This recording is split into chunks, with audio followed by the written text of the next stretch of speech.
बिस्मिल्लाहिर्रहमानिर्रहीम। शुरू करता हूँ उस कबीर खुदा का नाम लेकर जो कबीर खुदा बड़ा ही मेहरबान और निहायत रहम वाला है। परंतु विश्व के किसी भी मुसलमान को, मुल्ला मौलवी काजी को या उलेमाओं को इस बात का तनिक भी इल्म नहीं है, ज्ञान नहीं है कि वो कादिर अल्लाह कौन है, वो सुप्रीम गॉड कौन है, अल्लाहु अकबर कौन है। पूरे विश्व का मुसलमान समाज जिसे अपना खुदा मानकर, अल्लाह मानकर पूज रहा है, इबादत कर रहा है, दरअसल वो शैतान है। शैतान काल की इबादत पूरा विश्व का मुसलमान समाज कर रहा है। वो अल्लाह कौन है, कैसा है, कैसे वो धरती पर आता है, कैसे आत्माओं तक अपना ज्ञान पहुंचाता है, वो कैसा दिखाई देता है, कैसे उसकी सच्ची इबादत प्राप्त होगी, इन तमाम बातों की जानकारी वो अल्लाह ताला कादिर अल्लाह सुभान अल्लाह स्वयं ही धरती पर मनुष्य रूप में प्रकट होकर संत साधु के रूप में, दरवेश के रूप में, जिंदा बाबा के रूप में, सतगुरु के रूप में बाखबर बनकर, तत्वदर्शी संत बनकर वो अपना ज्ञान स्वयं ही प्रचारित करता है। और वर्तमान में वो कादिर अल्लाह भारत की पावन धरती पर अपना कार्य कर रहा है। और उस अल्लाह ने स्वयं ही आकर अपनी जानकारी देनी पड़ी, क्योंकि उस कादिर अल्लाह के विषय में यहां का कोई भी प्राणी, कोई भी फरिश्ता, कोई भी देवता जानकारी नहीं दे सकता है। इसलिए उस कादिर अल्लाह ने, अल्लाह ताला ने सातवें आसमान से, सचखंड से चलकर स्वयं ही धरती पर आकर अपना ज्ञान बताना पड़ता है। तो भाई और बहनों, उस कादिर अल्लाह का जयकारा लगाते हुए आज का वीडियो हम शुरू करते हैं। बिस्मिल्लाहिर्रहमानिर्रहीम। शुरू करता हूँ उस कबीर खुदा का नाम लेकर जो कबीर अल्लाह बड़ा मेहरबान निहायत रहम वाला है।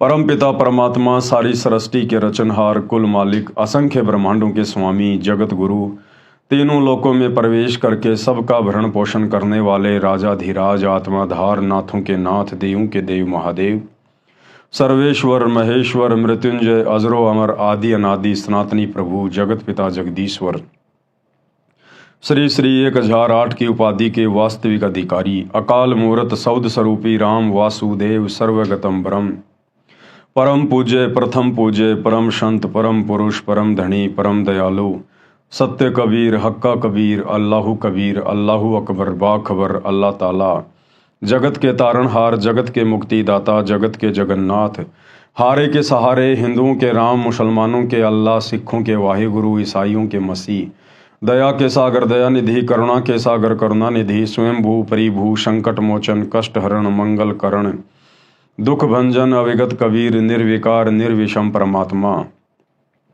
अलय अलेख सतगुरु, आदि अनादि सतगुरु, असली मर्यादा पुरुषोत्तम, असली राम, असली कृष्ण, असली घनश्याम, असली मुरारी, राजाओं के राजा, महाराजाओं के महाराजा, शहंशाहों के शहंशाह, सम्राटों के सम्राट, भगवानों के भगवान, अल्लाहों के अल्लाह, प्रभुओं के प्रभु, मसीहाओं के मसीह, सच्चे वाहिगुरु, बाबाओं के बाबा, पीरों के पीर, सेठों के सेठ, जगत सेठ, सावड़सा सेठ, सर्वगुण संपन्न, अनंत कोटि कलाओं के स्वामी, अनंत कोटि ब्रह्मांडों के नायक, योगियों में महायोगी, ध्यानियों में महाध्यानी, सिद्धों में परम सिद्ध, ज्ञानियों में तत्वज्ञानी, ब्रह्म ज्ञानी, महाज्ञानी, परम ज्ञानी, सर्वश्रेष्ठ ज्ञानी, विज्ञानी, युवा कबीर, समर्थ कबीर, असंवाद, अमित ओझा, सच्चे रहनुमा, करीम अल्लाह, सुभान अल्लाह, दुनिया के अंतिम पैगंबर, 8 सितंबर 1951 से गांव धनाना, जिला सोनीपत, हरियाणा, भारतवर्ष की पावन भूमि पे प्रकट रियल कल्कि भगवान श्री नारायण साकार हरि, श्री बाबा साहेब नूर अनंत परमात्मा, संत श्रोमणी सतगुरु रामपाल जी परमेश्वर जी के चरण कमल में लाइव वीडियो देख रहे आप और हम सभी भाई बहनों का अनंत कोटि दंडोत प्रणाम। तो भाई और बहनों, आज वो कादिर अल्लाह, समर्थ अल्लाह, अल्लाह ताला सुभान व ताला खुद धरती पर मनुष्य रूप में प्रकट है, क्योंकि अल्लाह ताला का शरीर मनुष्य के जैसा है। उन्होंने हम मनुष्यों को अपने जैसा ही बनाया है और वो परमात्मा स्वयं ही धरती पर प्रकट होकर अपना यथार्थ ज्ञान, अपनी पूजा की सच्ची इबादत बताता है। भाई और बहनों, पवित्र आसमानी पुस्तक मुसलमान नहीं समझे ज्ञान कुरान, इस पुस्तक के ऊपर 16 वीडियो बन चुके हैं। आज हमारा ये 17वें नंबर का वीडियो है। यदि आपने अभी तक शुरू से देखना शुरू नहीं किया है तो प्रार्थना है आप जी शुरू से वीडियो देखना ज़रूर शुरू करें, क्योंकि बहुत सारी बातें मुसलमान धर्म से संबंधित जो उनकी धार्मिक पुस्तकों में, पवित्र आसमानी पुस्तकों में लिखी हुई है, वो सारी जानकारी उपलब्ध करवा दी गई है प्रमाणों के साथ में, जिस जानकारी से मुसलमान धर्म के मुल्ला, मौलवी, काजी, उलेमा भी अनभिज्ञ हैं। तो आप जी शुरू से वीडियो देखना शुरू करें, तभी आपको ये पूरी कहानी समझ में आएगी। पिछले वीडियो में गुरुदेव भगवान ने बताया और कबीर सागर से ये साबित किया, सूक्ष्म वेद से, कि वो अल्लाह कबीर, अल्लाह ताला कादिर अल्लाह 650 साल पहले बनारस के काशी में कबीर दास नाम से प्रकट हुए। 120 साल उन्होंने लीला की और 64 करोड़ हिंदू मुस्लिम उस समय उनके भगत हुए, उनके शिष्य हुए, शागिर्द हुए, और हजारों की संख्या में परमात्मा ने चमत्कार किए, जिन चमत्कारों को देखकर हिंदू मुसलमान सभी उनके शागिर्द बन गए। यहाँ तक कि दिल्ली का बादशाह सिकंदर लोदी भी कबीर परमात्मा का शिष्य बन गया। तो मुसलमान भाइयों की इस गलत धारणा को गुरुदेव ने खंडित किया। जो मुसलमान भाई और उलेमा कहते हैं कि अल्लाह कभी धरती पे नहीं आता, अल्लाह बेचून है, अल्लाह निराकार है, अल्लाह दिखाई नहीं देता, तो परमेश्वर सतगुरु रामपाल जी ने, हालांकि ये स्वयं ही अल्लाह हैं, परमेश्वर हैं, सुभान व ताला हैं, अल्लाह कबीर हैं, लेकिन अपने आप को छुपा कर ये लीला करते हैं ताकि हम इनके ज्ञान को समझ सकें। तो उन्होंने साबित किया कि 650 साल पहले भी कबीर परमात्मा भारत देश की पावन भूमि पर प्रकट हुए, 120 साल तक रहे और 64 लाख आत्माओं को अपना शिष्य बनाया, उनको अपना ज्ञान दिया। अब आज के वीडियो में हम उसी श्रृंखला में आगे बढ़ेंगे कि जब कबीर परमात्मा शिशु रूप में काशी में प्रकट होकर और नीरू नीमा को अपना मुंह बोला माता पिता बनाकर अपनी परवरिश की लीला करवा रहे थे, उसके बाद जब कबीर परमात्मा जी का नाम रखने का समय आया, नामांकन करने का समय आया, तो मुसलमान काजी अपनी कुरान शरीफ को लेकर कबीर परमेश्वर जी का नाम रखने के लिए आए। और क्या लीला की कबीर परमात्मा ने, हम आज के वीडियो में पढ़ेंगे। पवित्र आसमानी पुस्तक मुसलमान नहीं समझे ज्ञान कुरान, पेज नंबर 84। शिशु कबीर परमेश्वर का नामांकन। क्योंकि कबीर परमेश्वर जी के मुंह बोले माता पिता नीरू और नीमा को, जो पहले हिंदू धर्म में थे, नीरू का नाम था गौरी शंकर और नीमा का नाम था सरस्वती। उस समय दिल्ली का बादशाह मुसलमान राजा था, इसलिए भारत देश पर मुसलमानों का दबदबा ज्यादा था, हिंदू मुसलमानों से दबते थे, इसलिए मुसलमानों ने जबरदस्ती नीरू और नीमा को मुसलमान बना दिया, नीरू और नीमा उनका नाम रख दिया। तो जब कबीर परमात्मा प्रकट हुए काशी में लहरतारा तालाब पर, कमल के विकसित फूल पर, और नीरू और नीमा जब उनको अपने घर पर लेकर आ गए, जब इस बात का पता मुसलमानों को चला, तो मुसलमान धर्म के काजी उनका नामांकन करने के लिए नीरू और नीमा की झोपड़ी पर आते हैं। पारक के अंक की वाणी नंबर 392 से 393। गरीब काजी गए कुरान ले, धर लड़के का नाम, अक्सर अक्सर मैं फूरा, धन्य कबीर बलि जाऊं मैं।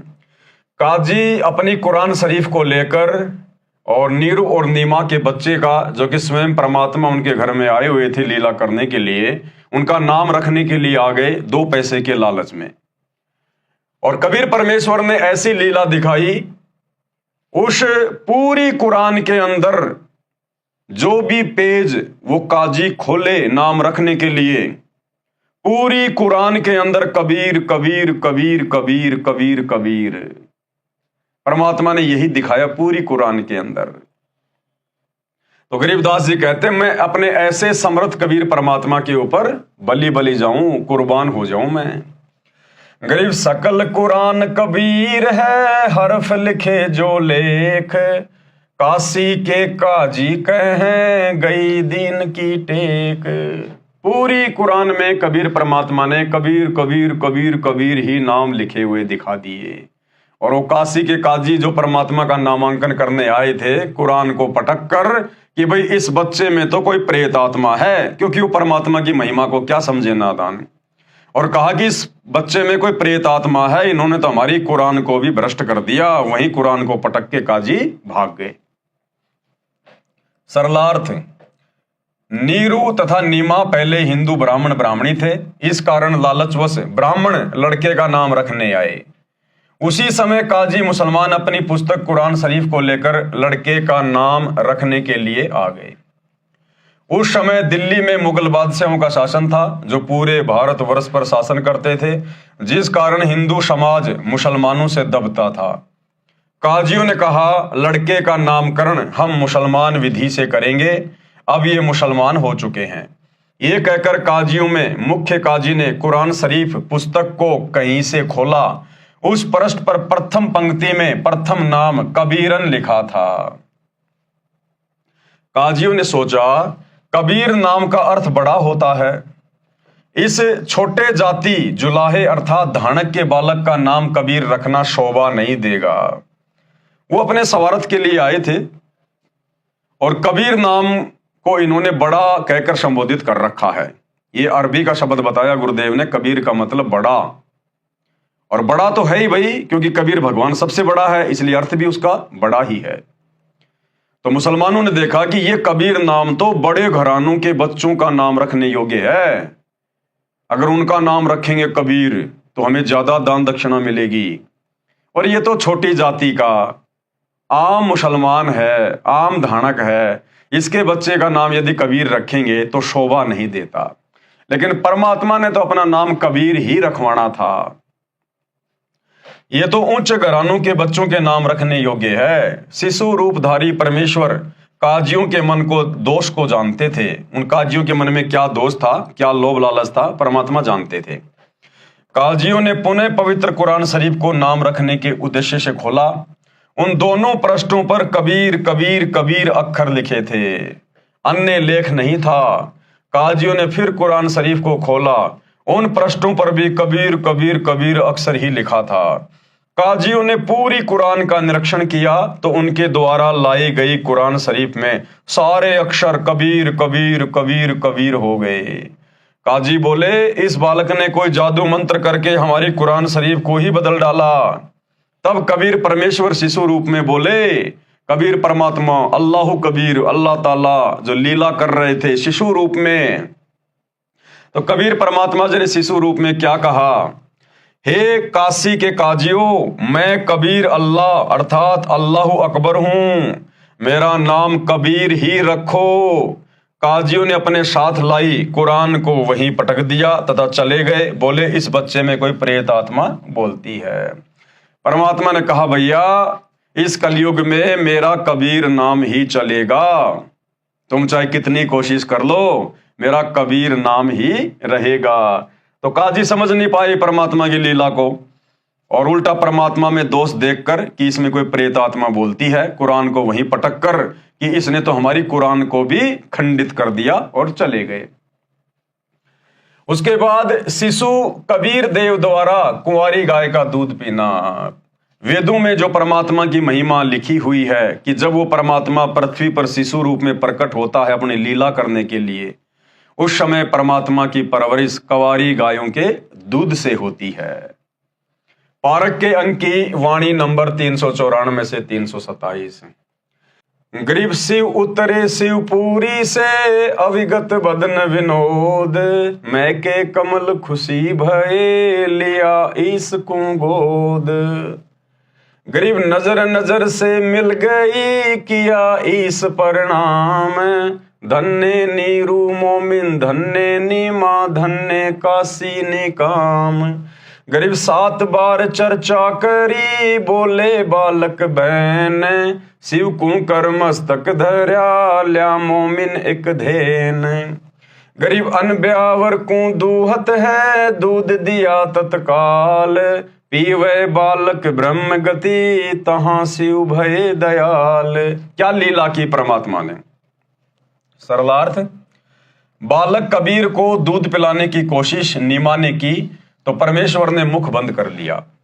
सर्व प्रयत्न करने पर भी नीमा तथा नीरू बालक को दूध पिलाने में असफल रहे। 25 दिन जब बालक को निराहार बीत गए, यानी बिना कुछ खाए पिए जब परमात्मा को 25 दिन हो गए तो माता पिता अति चिंतित हो गए। 24 दिन से नीमा तो रो रो कर विलाप कर रही थी, सोच रही थी ये बच्चा कुछ भी नहीं खा रहा है, यह मरेगा। लेकिन भाई वो मरने वाला नहीं था, वो तो अविनाशी उनके घर में प्रकट हुआ था। मेरे बेटे को किसी की नजर लगी है। 24 दिन से लगातार नजर उतारने की विधि भिन्न भिन्न स्त्री पुरुषों द्वारा बताई प्रयोग करके थक गई, कोई लाभ नहीं हुआ। आज 25वां दिन उदय हुआ। माता नीमा रात्रि भर जागती रही तथा रोती रही कि पता नहीं ये बच्चा कब मर जाएगा, मैं भी साथ ही फांसी पर लटक जाऊंगी, मैं इस बच्चे के बिना जीवित नहीं रह सकती। बालक कबीर का शरीर पूर्ण रूप से स्वस्थ था तथा ऐसे लग रहा था जैसे बच्चा प्रतिदिन 1 किलोग्राम 1 सेर दूध पीता हो। परंतु नीमा को डर था कि बिना कुछ खाए पिए ये बालक जीवित नहीं रह सकता, ये कभी भी मृत्यु को प्राप्त हो सकता है। ये विचार करके चिंतित थी। भगवान शंकर के साथ साथ निराकार प्रभु की भी उपासना तथा उससे की गई प्रार्थना जब व्यर्थ रही तो अति व्याकुल होकर रोने लगी। उसके बाद परमात्मा ने क्या लीला करी। भगवान शिव एक ब्राह्मण ऋषि का रूप बनाकर नीरू की झोपड़ी के सामने खड़े हुए। अब भाई और बहनों, सारे के सारे खेल कबीर परमात्मा ही करता है। वो भगवान शंकर का रूप भी इसी कबीर परमेश्वर अल्लाह कबीर ने धारण किया, क्योंकि कबीर परमेश्वर अपनी लीलाओं में किसी देवी देवताओं को शामिल नहीं करता है। यह समर्थ है। परमात्मा अनंत कोटि कलाओं का स्वामी है। ये अनंत करोड़ रूप धारण कर सकता है। परमात्मा अनंत कोटि कलाओं का स्वामी है। भगवान शिव एक ब्राह्मण ऋषि का रूप बनाकर नीरू की झोपड़ी के सामने खड़े हुए तथा नीमा से रोने का कारण जानना चाहा। नीमा रोती रही, हिचकियां लेती रही। संत रूप में खड़े भगवान शिव के अति आग्रह करने पर नीमा रोती रोती कहने लगी, हे ब्राह्मण, मेरे दुख से परिचित होकर आप भी दुखी हो जाओगे। फकीर वेशधारी शिव भगवान बोले, हे माई, कहते हैं अपने मन का दुख दूसरे के समक्ष कहने से मन हल्का हो जाता है। हो सकता है आपके कष्ट को निवारण करने की विधि भी प्राप्त हो जाए। आंखों में आंसू, जिह्वा लड़खड़ाते हुए, गहरे सांस लेते हुए नीमा ने बताया, हे महात्मा जी, हम निसंतान थे। 25 दिन पहले हम दोनों प्रतिदिन की तरह काशी में लहर तारा तालाब पर स्नान करने जा रहे थे। उस दिन ज्येष्ठ मास की शुक्ल पूर्णिमासी की सुबह थी। रास्ते में मैंने अपने इष्ट भगवान शंकर से पुत्र प्राप्ति की हृदय से प्रार्थना की थी। मेरी पुकार सुनकर दीनदयाल भगवान शंकर जी ने उसी दिन एक बालक लहर तारा तालाब में कमल के फूल पर हमें दे दिया। शंकर भगवान ने नहीं दिया, ये तो स्वयं सारी सृष्टि का भोलेनाथ, सारी सृष्टि का महादेव, देवों का देव स्वयं ही उनके घर पर प्रकट हुआ। बच्चे को प्राप्त करके हमारे हर्ष का कोई ठिकाना नहीं रहा। ये हर्ष अधिक समय तक नहीं रहा। इस बच्चे ने दूध नहीं पिया। सारे प्रयत्न करके हम थक चुके हैं। आज इस बच्चे को 25वां दिन है, कुछ भी आहार नहीं किया। ये बालक मरेगा, इसके साथ ही मैं आत्महत्या करूंगी। मैं इसकी मृत्यु की प्रतीक्षा कर रही हूं। सारी रात्रि बैठकर तथा रो रो कर व्यतीत की है।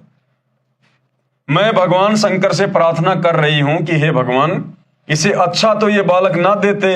अब इस बच्चे में इतनी ममता हो गई है कि मैं इसके बिना जीवित नहीं रह सकूंगी। नीमा के मुख से सर्व कथा सुनकर साधु रूपधारी भगवान शंकर ने कहा, आपका बालक मुझे दिखाइए। नीमा ने बालक को पालने से उठाकर ऋषि के समक्ष प्रस्तुत किया। नीमा ने बालक को साधु के चरणों में डालना चाहा। बालक हवा में उठा। दोनों प्रभुओं के आपस में दृष्टि मिली। भगवान शंकर जी ने शिशु कबीर जी को अपने हाथों में ग्रहण किया तथा मस्तिष्क की रेखाएं व हस्त रेखाएं देखकर बोले, नीमा, आपके बेटे की लंबी आयु है, ये मरने वाला नहीं है। देख कितना स्वस्थ है, कमल जैसा चेहरा खिला है। नीमा ने कहा कि हे विप्रवर, बनावटी शांतवना से मुझे संतोष होने वाला नहीं है। बच्चा दूध पिएगा तो मुझे सुख की सांस आएगी। 25 दिन के बालक का रूप धारण किए परमेश्वर कबीर जी ने भगवान शिव से कहा, हे भगवान, आप इन्हें कहो एक कुंवारी गाय लाए, आप उस कुंवारी गाय पर अपना आशीर्वाद भरा हाथ रखना, वह दूध देना प्रारंभ कर देगी। मैं उस कुंवारी गाय का दूध पीऊंगा, वह गाय आजीवन बिना ब्याए अर्थात कुंवारी रहकर ही दूध दिया करेगी। उस दूध से मेरी परवरिश होगी। परमेश्वर कबीर जी तथा भगवान शंकर जी की 7 बार चर्चा हुई। शिवजी ने नीमा से कहा, आपका पति कहाँ है? नीमा ने अपने पति को पुकारा, वह भीगी आंखों से उपस्थित हुआ तथा ब्राह्मण को प्रणाम किया। ब्राह्मण ने कहा, नीरू, आप एक कुंवारी गाय लाओ, वह दूध देगी, उस दूध को यह बालक पिएगा। नीरू कुंवारी गाय ले आया तथा साथ में कुम्हार के घर से एक ताजा मोटा घड़ा 4 किलोग्राम क्षमता का मिट्टी का पात्र भी ले आया। परमेश्वर कबीर जी के आदेश अनुसार विप्र रूपधारी शिव जी ने उस कुंवारी गाय की पीठ पर हाथ मारा जैसे थपकी लगाते हैं। गौ माता के थन लंबे लंबे हो गए तथा थनों से दूध की धार बह चली। नीरू को पहले ही वह पात्र थनों के नीचे रखने का आदेश दे रखा था। दूध का पात्र भरते ही थनों से दूध निकलना बंद हो गया। वह दूध शिशु रूपधारी कबीर परमेश्वर जी ने पिया। इस प्रकार से परमेश्वर की शिशु रूप में जब वो लीला करते हुए प्रकट होते हैं तो उनके पालन पोषण की परवरिश होती है कुंवारी गायों के दूध से, जो वेद प्रमाण कर रहे हैं। नीरू नीमा ने ब्राह्मण रूपधारी भगवान शिव के चरण लिए तथा कहा, आप तो साक्षात भगवान शिव के रूप हो, आपको भगवान शिव ने हमारी पुकार सुनकर भेजा है। जगत का पेखना पेख्या, धनी का नाम ना लेखा। करने वाले सब कुछ कबीर परमात्मा थे, ये अल्लाह ताला ही सारी लीला कर रहे थे। उस ब्राह्मण का रूप भी कबीर परमात्मा ने ही धारण किया और महिमा दी जा रही है सूखी नीमा के द्वारा भगवान शंकर को। लेकिन ये परमात्मा महिमा का भूखा नहीं है। जब वो ठीक का समय आता है जो इन्होंने निर्धारित किया होता है, उस समय पूरे विश्व में एकमात्र इस कबीर भगवान सतगुरु रामपाल जी की ही महिमा शेष रह जाती है, बाकी सबकी महिमा फीकी पड़ जाती है और वो समय अब आ चुका है। हम निर्धन व्यक्ति आपको क्या दक्षिणा दे सकते हैं? हे विप्र, 24 दिनों से हमने कोई कपड़ा भी नहीं बुना है। विप्र रूपधारी भगवान शंकर बोले, साधु भूखा भाव का, धन का भूखा नहीं, जो है भूखा धन का वो साधु भी नहीं। अब ये वाणी किसकी है भाई और बहनों? ये कबीर परमात्मा की वाणी है। तो अंत में जो ब्राह्मण वेश धारण करके आया था और उसने कहा कि साधु भूखा भाव का, धन का भूखा नहीं, जो कोई धन का भूखा वो साधु भी नहीं। तो ये वाणी ये साबित करती है कि ब्राह्मण के वेश में भगवान शंकर नहीं थे, स्वयं कबीर परमात्मा ही थे। ये संकेत छोड़ दिया परमात्मा ने लास्ट में ये वाणी बोलकर। ये कहकर विप्र रूपधारी शिव जी ने वहां से प्रस्थान किया। यही प्रमाण वेदों में है कि परमात्मा शिशु रूप में प्रकट होकर लीला करता है, तब उनकी परवरिश कुंवारी गायों के दूध से होती है। और कहां प्रमाण है? ऋग्वेद मंडल नंबर 9 सूक्त 1 मंत्र 9। अभी इमम अधन्य उत शृणंति धेनव शिशुम सोम इंद्रियाय पातवे। अभी इमम अधन्य उत शृणंति धेनव शिशुम सोमम इंद्राय पातवे। परमात्मा ने शब्दों का अर्थ भी लिखा हुआ है और भावार्थ किया है गुरुदेव ने इस श्लोक का। पूर्ण परमात्मा अमर पुरुष जब लीला करता हुआ बालक रूप धारण करके स्वयं प्रकट होता है, सुख सुविधा के लिए जो आवश्यक पदार्थ शरीर वृद्धि के लिए चाहिए वह पूर्ति कुंवारी गायों द्वारा की जाती है। अर्थात उस समय अधन्नी धेनु यानी कुंवारी गाय अपने आप दूध देती है, जिसे उस पूर्ण प्रभु की परवरिश होती है। और भाई और बहनों देखो, इस शैतान ने तो हमारे कर्म फुड़वाने से मतलब है। ये काल, ये शैतान जिसे मुसलमान धर्म के भाई बहन अपना अल्लाह मानते, अपना खुदा मानते हैं, जिसने हजरत मोहम्मद के ऊपर कुरान शरीफ की आयतें नाजिल की, ये शैतान है। और शैतान का तो एक ही काम है भाई और बहनों, हम जीवों के कर्म फुड़वाना। और देखो किस प्रकार से इन्होंने मुसलमान समाज को लपेट लिया, बहुत भयंकर तरीके से। यदि वर्तमान में धरती पर सबसे ज्यादा कोई पाप का भागी बन रहा है, सबसे ज्यादा अगर किसी के कर्म फोड़े जा रहे हैं शैतान के द्वारा, तो मुसलमान भाई बहनों के। भाई और बहनों, परमात्मा ने 6 दिन में सृष्टि रची, जो भी आदेश देना था दे दिया। उसके बाद अपने 7वें आसमान ओरिजिनल जन्नत सतलोक में सिंहासन पर जाकर बैठ गए। परमात्मा ने मनुष्यों को क्या खाना है वो भी आदेश दे दिया, पशु पक्षियों को क्या खाना है वो भी आदेश दे दिया। बाइबल उत्पत्ति अध्याय 1 साफ साफ लिखा हुआ है। उसके बाद ये जो मांस खाने का आदेश है ये सब शैतान का है, शैतान के द्वारा भेजे गए फरिश्तों का है। अब शैतान ने क्या किया भाई और बहनों, मुसलमान धर्म में गाय के मांस को काटकर खाना अति उत्तम साबित करवा दिया कि गाय को कलमा पढ़ते हुए काटो और उसके बाद वो प्रसाद बन जाता है, मांस नहीं रहता, फिर उसको खाने से हमें पाप नहीं लगता और गाय की आत्मा जन्नत में चली जाएगी। इस काल ने ये भयंकर कुक्रम इस मुसलमान धर्म में क्यों शुरू करवाया? इनके कर्म फुड़वाने के लिए। क्योंकि गाय ठीक है, वैसे एक जानवर है, एक पशु है गाय भी, लेकिन गाय को सुरधेनु कहा जाता है, देवताओं की जो है गाय कहा जाता है। गाय के शरीर में सभी देवी देवताओं का निवास समझा जाता है। और दूसरी बात, वो कबीर परमात्मा कादिर अल्लाह ताला जब धरती पर लीला करने के लिए शिशु रूप में प्रकट होता है तो उस परमेश्वर की परवरिश गाय के दूध से होती है, कवारी गाय के दूध से, बछिया के दूध से। यानी 84 लाख योनियों में जितने भी पशु पक्षी हैं, परमात्मा ने केवल एक गाय को चुना और शैतान ने उसी गाय को कटवाना शुरू करा दिया मुसलमानों से, उसी गाय को। तो सोचिए भाई और बहनों, ये मुसलमान समाज गाय का मांस खाकर, जिस गाय के दूध से कबीर परमात्मा के परवरिश की लीला पूरी होती है, उस गाय के मांस को खाना, उस गाय को काटना, जीव हत्या करना कितना बड़ा पाप का भागी बनाएगी, सोच भी नहीं सकते। तो शैतान ने तो केवल कर्म फुड़वाने से मतलब है, कर्म फुड़वाने से मतलब। नीरू को धन की प्राप्ति। अब नीरू नीमा के सामने सबसे बड़ी समस्या ये आ गई कि भाई अब घर परिवार कैसे चले, पालन पोषण कैसे हो। पहले तो दोनों ही थे, अब बच्चे की जिम्मेदारी भी आ गई और पिछले 25-30 दिनों से उन्होंने कोई काम भी नहीं किया, अपने बच्चे की चिंता में लगे रहे कि ये कुछ खा नहीं रहा, कुछ पी नहीं रहा, दिन रात उसी की चिंता में। तो महीने भर से उन्होंने कोई काम भी नहीं किया। तो परमेश्वर ने क्या लीला की। और ये कथा आप और हमें एक छोटी सी शिक्षा भी देगी भाई और बहनों, बहुत अच्छी शिक्षा देगी जो हमें हिम्मत प्रदान करेगी।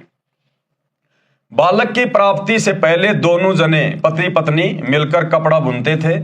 25 दिन बच्चे की चिंता में कपड़ा बुनने का कोई कार्य ना कर सके, जिस कारण से कुछ कर्ज नीरू को हो गया।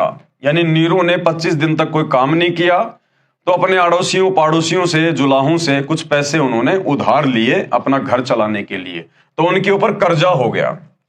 कर्ज मांगने वाले भी उसी 25वें दिन आ गए।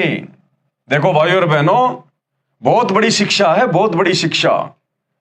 जो भाई बहन छोटी छोटी बातों को लेकर अपने मन में निराश हो जाते हैं, उदास हो जाते हैं, मन में दोष पाल बैठते हैं, अंदर से टूटना शुरू हो जाते हैं, घबरा जाते हैं, उन भाई बहनों को शिक्षा लेनी चाहिए।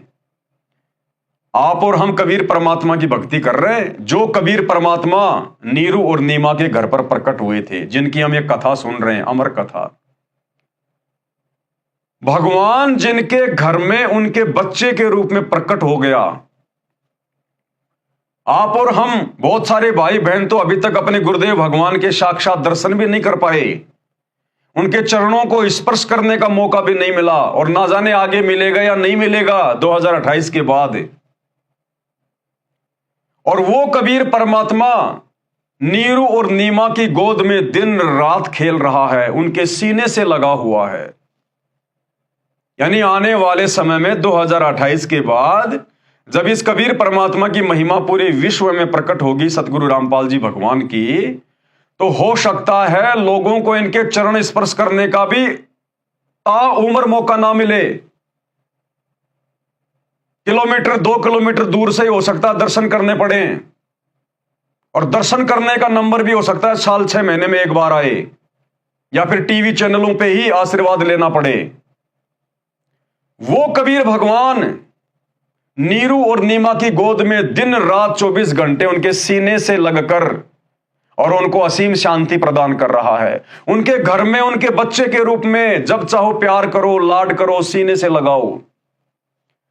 और उसके बाद भी वो माता पिता कितने दुखी, कितने परेशान, कितने चिंतित।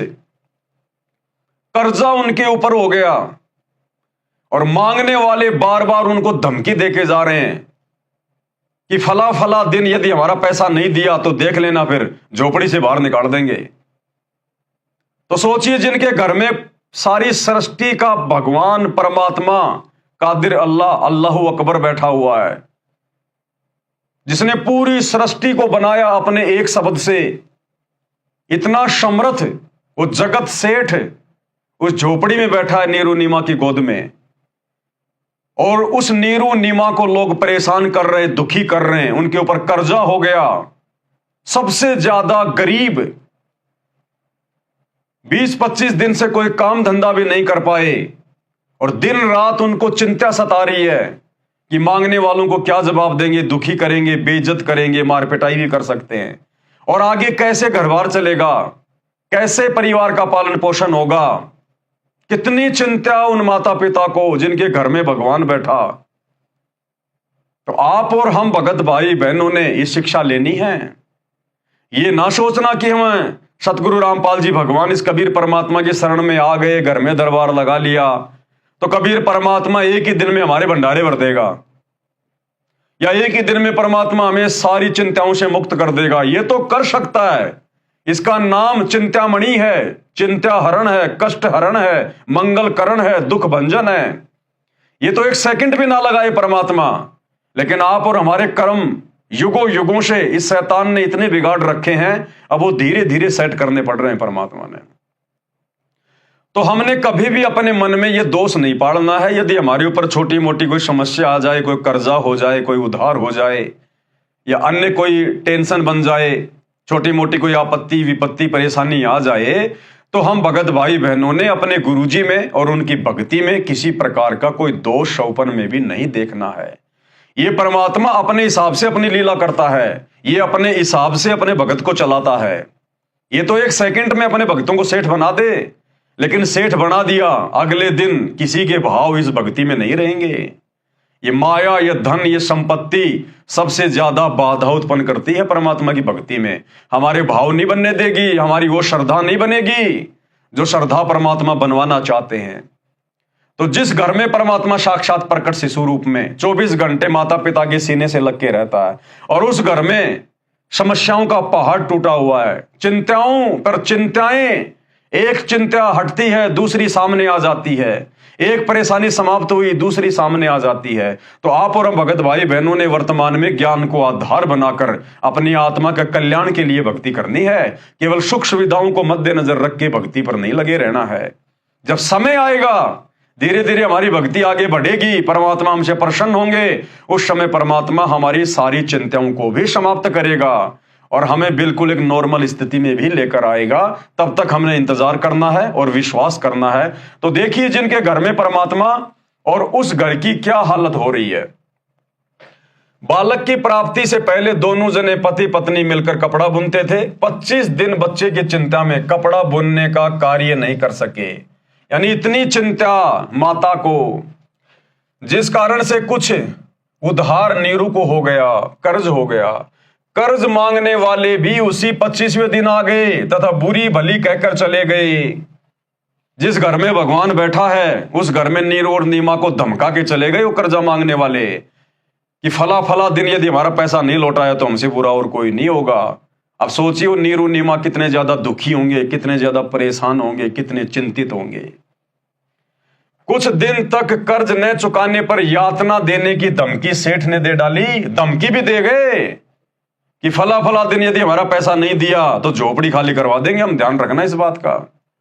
और उस समय उन नीची जाति वालों के साथ में कैसा दुर्व्यवहार किया जाता था, लाठियों से मार पिटाई कर दी जाती थी, क्योंकि उनकी कोई सुनने वाला भी नहीं था। तो सोचिए, जिस घर में सेठ बैठा, जगत सेठ बैठा, साहूकार बैठा, पूरी दुनिया को असंख्य ब्रह्मांड भीख में देने वाला बैठा, और फिर भी वो माता पिता कर्जे में और चिंता में और मांगने वाले धमकियां दे दे के जा रहे हैं।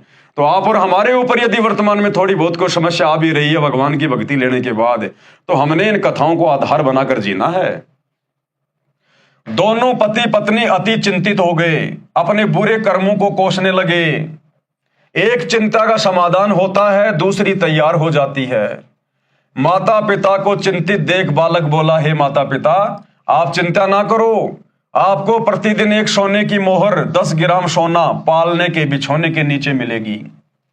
परमात्मा ने क्या समाधान निकाला कि रोजाना मेरे बिछौने के नीचे जहां मैं सोऊंगा वहां आपको एक सोने की मोहर मिलेगी रोजाना, और आप किसी के सामने जिक्र मत करना, आप किसी को बताना मत, और जितनी आवश्यकता हो उतना ही खर्च करना, बाकी पैसा धर्म भंडारे में लगा देना, अपने घर पे जमा मत करना। ये आदेश दे दिया शिशु रूप में अल्लाह कबीर ने, अल्लाह ताला ने अपने मुंह बोले माता पिता को। अब एक शिक्षा हमें और मिलेगी कि परमात्मा के वचन की अवहेलना करने का कितना बड़ा नतीजा निकलता है। तो परमेश्वर ने आदेश दे दिया कि ये सोने की मोहर आपको जो प्रतिदिन मिल रही है, आपने इसका जिक्र किसी के सामने नहीं करना। आप अपना कर्ज उतार कर, अपना तथा गऊ का खर्च निकालकर शेष बचे धन को धर्म कर्म में लगाना, कि पैसा घर में जमा मत करना, इस पैसे को धर्म कर्म में लगा देना, नहीं तो तुम्हारे लिए जहर बन जाएगा, ये विष बन जाएगा। उस दिन के पश्चात 10 ग्राम सोना प्रतिदिन नीरू के घर परमेश्वर कबीर जी की कृपा से मिलने लगा। यह प्रक्रिया 1 वर्ष तक चलती रही। परमेश्वर कबीर जी ने मोहर यानी सोने का सिक्का मिलने वाली लीला को गुप्त रखने को कहा था। आदेश दिया शिशु रूप में कबीर परमात्मा सतगुरु रामपाल जी भगवान ने कि ये बात किसी को बताना नहीं, इसको गुप्त रखना है आप लोगों ने। यह आदेश हो गया, नियम हो गया परमात्मा का। एक दिन नीमा की प्यारी सखी उस समय नीरू के घर पर आई जिस समय वह कबीर जी को जगाने का प्रयत्न कर रही थी। नीमा की सखी ने वह सोना मोहर देख ली तथा बोली, इतना सोना आपके घर कैसे आया? नीमा ने अपनी प्यारी सखी से सारा गुप्त भेद कह सुनाया कि हमें तो 1 साल से ये मोहर प्रतिदिन प्राप्त हो रही है। हमारे घर पर भाग्यशाली लड़का कबीर जब से आया है, हम तो आनंद से रहते हैं। जो आदेश दिया था शिशु रूप में कबीर परमात्मा अल्लाह कबीर सतगुरु रामपाल जी ने, ये सोना मिलने वाली बात आप किसी को बताना मत, गुप्त रखना इसको। लेकिन नीमा ने गलती कर दी और अपनी सखी को वो बातें बता दी। अगले दिन से वो सोना मिलना बंद हो गया और आजीवन उनको मेहनत मजदूरी करके जुलाहे का काम करके ही अपना भरण पोषण करना पड़ा। अगर वो परमात्मा के नियम में रहते, मर्यादा में रहते, तो आजीवन उसी प्रकार से आनंद उठाते, वो सुखी रहते। लेकिन अपने परमेश्वर का उन्होंने वचन तोड़ दिया। ठीक इसी प्रकार भाइयों और बहनों, आज वर्तमान में वही कबीर परमात्मा सतगुरु रामपाल जी के रूप में धरती पर प्रकट हैं। और सन 1994 से गुरुदेव भगवान हमें दिन रात सत्संग के माध्यम से आदेश दे रहे हैं। आदेश सुबह का नित्य नियम करते हैं, परमात्मा हमें कितने आदेश दे रहे हैं। नाम दीक्षा के समय गुरुदेव भगवान हमें मर्यादा देते हैं, नियम बताते हैं, वो उनके आदेश हैं और ये परमात्मा का वचन है। ध्यान रखना, ये किसी का सगा नहीं है। जब इनके खुद के मुंह बोले माता पिता ने नियम तोड़े, तो दूसरे दिन से वो लाभ मिलना बंद हो गया। इसी प्रकार यदि हम अपने गुरुदेव भगवान का कोई भी वचन, कोई भी आदेश, कोई भी मर्यादा यदि तोड़ेंगे, उसकी उल्लंघना करेंगे, तो हमारे साथ भी वही होगा। हमें भक्ति से मिलने वाले लाभ बंद हो जाएंगे और जो हमारे भाग्य में लिखा हुआ है वही मिलेगा। अच्छा तो अच्छा और बुरा तो बुरा। इसलिए हम भगत भाई बहनों ने, विशेषकर साध संगति से जुड़े हुए सत्सेवक भाई बहनों ने, यह गलती सौपन में भी नहीं करनी परमेश्वर के आदेश को तोड़ने की। जिस प्रकार उस परमेश्वर के आदेश को तोड़कर पाप के भागी बन रहे हैं हमारे ही गुरु भाई बहन जो शतलोक आश्रमों से जुड़े हुए हैं। गुरुदेव का खुद का कलयुगी परिवार, उनके बेटा बेटी, भाई बंधु, रिश्तेदार, कोऑर्डिनेटर, गुरुदेव के 2014 में हिसार जेल जाने के बाद इन्होंने किस प्रकार से गुरुदेव की मर्यादाओं की धज्जियां उड़ाई है। धनाना में बैडमिंटन का स्टेडियम बनवा दिया करोड़ों रुपए का। एक तो संगत का करोड़ों रुपया ज्योति पाठ और दान का बर्बाद कर दिया गया, परमात्मा की मर्यादा टूटी। ऊपर से गुरुदेव ने शतनाम के नियम नंबर 2 में कोई भी गेम खेलने के लिए या सहयोग करने के लिए, मोबाइल में भी वीडियो गेम खेलने के लिए साफ साफ मना किया हुआ है। और गुरुदेव के कलयुगी परिवार वालों ने, उनके मुंह बोले बेटा बेटी, उनकी पत्नी, उनके रिश्तेदारों ने धनाना गांव में करोड़ों रुपए की लागत से बैडमिंटन का स्टेडियम बनवा दिया गांव वालों के लिए, अपने शवारत के लिए, ताकि गांव धनाना में जो आश्रम बन रहा है, इस लालच में धनाना गांव के लोग हमारा विरोध ना करें और हमारा आश्रम सही प्रकार से चल पड़े। और गुरुदेव की मर्यादाओं की धज्जियां उड़ा दी। हरियाणा के जाट आरक्षण में लाखों भगत भाई बहनों को उनके धरनों पर बैठा दिया गया। करोड़ों रुपया भक्तों के ज्योति पाठ और दान का जाट आरक्षण में चंदे के रूप में दिया गया। आनंद पाल जैसे गुंडे की सीबीआई जांच का समर्थन भक्तों से करवा दिया गया। 5 लाख रुपया नगद राजपूत करणी सेना को राजस्थान के अजमेर की रैली में चंदे के रूप में दिया गया। गोहाना सोनीपत जिले की जाटों की धर्मशाला बनवाई गई। ऊपर का 5वां फ्लोर गुरुदेव के कलयुगी परिवार के द्वारा बनवाया गया। संगत का करोड़ों रुपया बर्बाद कर दिया गया।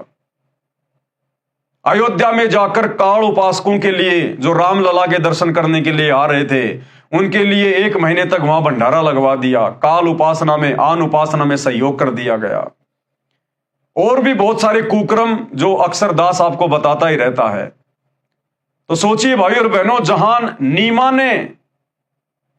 नीमा ने परमेश्वर के वचन की उल्लंघना की। परमेश्वर ने कहा था तुम्हें जो प्रतिदिन 10 ग्राम सोना मिल रहा है, इस भेद को गुप्त रखना, किसी के सामने बताना मत। लेकिन नीमा ने गलती कर दी और परमेश्वर के आदेश की उल्लंघना कर दी। उसी दिन से, अगले ही दिन से उनको वो लाभ मिलना बंद हो गया, सोने की मोहर मिलना बंद हो गया। तो भाई और बहनों, वर्तमान में वही परमात्मा धरती पर प्रकट है सतगुरु रामपाल जी के रूप में। और उनका वचन तो वही है जो पहले था, जो आज है। साध वचन पलटे नहीं, चाहे पलट जाए ब्रह्मांड। तो आज जिस प्रकार से गुरुदेव के परिवार के द्वारा और लाखों की संगत के द्वारा जो शतलोक आश्रमों से जुड़ी हुई है, आज गुरुदेव की गैर हाजिरी में जिस प्रकार से उनके आदेशों की अवहेलना की जा रही है, उनकी मर्यादाओं की धज्जियां उड़ाई जा रही हैं एक एक करके, सोचिए भाई और बहनों, इनको कैसे भक्ति का लाभ मिलेगा? परमात्मा वही है, नियम मर्यादा वही है। लेकिन वर्तमान में ये भाई बहन जो सुखी दिखाई दे रहे, केवल इनकी पिछली बैटरी चल रही है।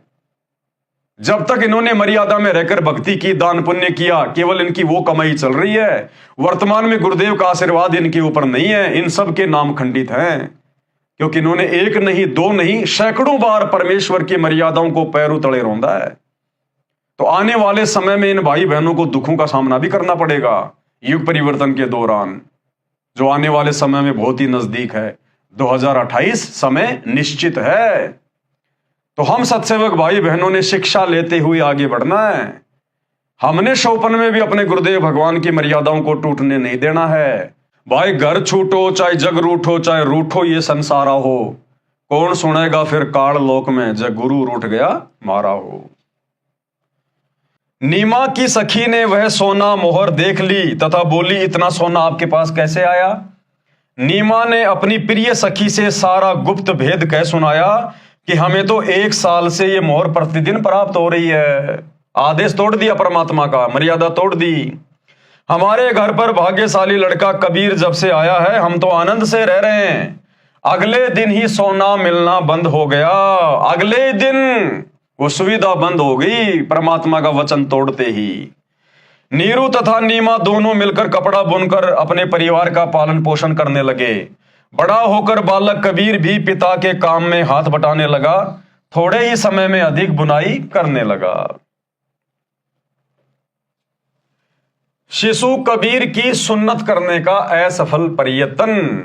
उसके बाद कबीर परमात्मा की सुन्नत करने का समय आया, क्योंकि मुसलमान धर्म में बच्चों की सुन्नत की जाती है, उनकी खतना की जाती है, उनका मानना है ये।